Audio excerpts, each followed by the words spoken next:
আসসালামু আলাইকুম। কেমন আছেন সবাই? আল্লাহর রহমতে ভালো আছেন, সুস্থ আছেন।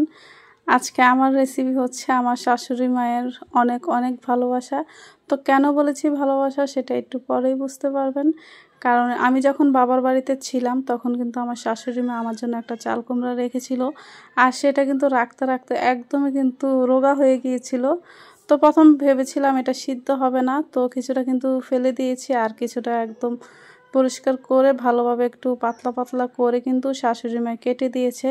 তো এটা যেহেতু একদম রোগা হয়ে গিয়েছে, তো সেই পর্যায়ে এটাকে 4-5 ঘন্টা কিন্তু আমি ভিজিয়ে রেখেছিলাম।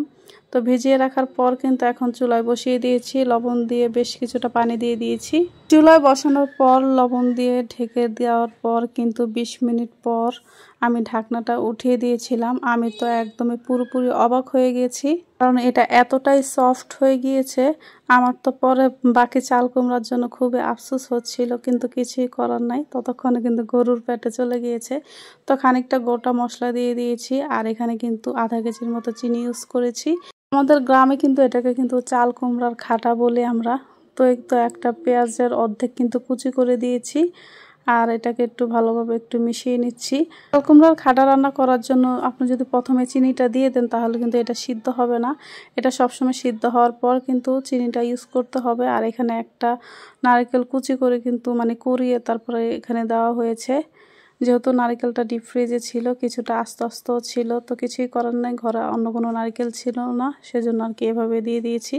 আর এখন ফোড়ন দেওয়ার জন্য কিন্তু অর্ধেক পেঁয়াজ কুচি করে দিয়েছি, অর্ধেকটা আমি কাঁচা দিয়ে দিয়েছি। আর এখন বেশ কিছুটা লাল হওয়ার পর কিন্তু আমি এখানে 1 চামচের মতো কিন্তু জিরা ইউজ করব, আস্ত জিরা ইউজ করব। আর সাথে যদি একটা রসুন থেতো করে দেন তাহলে কিন্তু টেস্ট আরও ভালো আসবে। যেহেতু আমি রান্না করি না, তো আমি জানি না, তো এই জন্য আর কি রসুনটা দেইনি। তো আপনারা কিন্তু দিলে ফ্লেভার আরও ভালো আসবে, খেতেও ভালো লাগবে, এমনিতেও খেতে কিন্তু বেশি ভালো লাগে। তো এই তো পেঁয়াজটা যখন একদম লাল লাল হয়ে গিয়েছে, তো এই পর্যায়ে কিন্তু দিয়ে দিয়েছি। আর এটা ছিল ময়দা, এখানে 4 চামচের মতো ময়দা ছিল। এটাকে ভালোভাবে একটু পানি দিয়ে একটু গুলিয়ে নিচ্ছি, আর এখানে কিন্তু দিয়ে দিচ্ছি যাতে ঝোলটা একটু ঘন হয়। এটা কিন্তু ফোড়নের আগেই দিতে হয়, পরে দিলেও সমস্যা নেই। আমার যেহেতু মনে ছিল না, শাশুড়ি মা পরে এসে বলার পরে কিন্তু আমি দিয়ে দিয়েছি।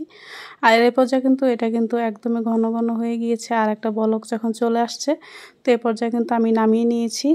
তো এই তো একটা বাটিতে কিন্তু নিয়ে নিয়েছি খাওয়ার জন্য। আর এই খাটাটা কিন্তু আমার খুবই ফেভারেট, আমার শাশুড়ি মাও খুবই পছন্দ করে। আর আপনারাও কিন্তু ইচ্ছা করলে বাড়িতে কিন্তু এভাবে ট্রাই করতে পারেন।